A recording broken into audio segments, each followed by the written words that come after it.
हाँ जी, अस्सलाम वालेकुम, welcome back to my channel Sher और शिराजी। एक मरतबा फिर एक और गज़ल मतला चंद अशार देखिए, पसंद आए तो मेरे चैनल को सब्सक्राइब कीजिएगा। देखिए मतला के वो ज़िंदगी जिसमें रयाकारी नहीं होती, वो ज़िंदगी जिसमें रयाकारी नहीं होती, वो ज़िंदगी इंसान पे भारी नहीं होती, वो ज़िंदगी इंसान पे भारी नहीं होती। और ये ज़िंदगी स्टेज है मालूम है, लेकिन ये ज़िंदगी स्टेज है मालूम है, लेकिन क्या कीजिए हमसे अदाकारी नहीं होती, क्या कीजिए हमसे अदाकारी नहीं होती। और ली जाती है दरबार में हर झूठ पे बैत, ली जाती है दरबार में हर झूठ पे बैत। हक बात पे तो राय शुमारी नहीं होती, हक बात पे तो राय शुमारी नहीं होती। और आता ना समझ में मेरी ईमान का मतलब, सोचिए गजब, आता ना समझ में मेरी ईमान का मतलब।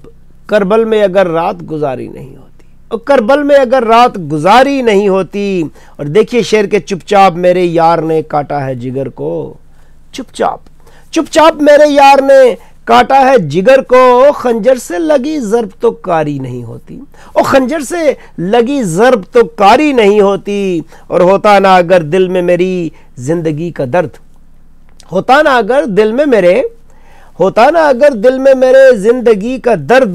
शेरों पे मेरे रोशनी तारी नहीं होती, शेरों पे मेरे रोशनी तारी नहीं होती। और आखिरी शेर देखिए मक्ता के, शिराजी अगर होती यहाँ झूठ पे मबनी, शिराजी अगर होती यहाँ झूठ पे मबनी। दुनिया में कभी बात हमारी नहीं होती, और दुनिया में कभी बात हमारी नहीं होती। वो जिंदगी जिसमें रयाकारी नहीं होती, वो जिंदगी इंसान पे भारी नहीं होती।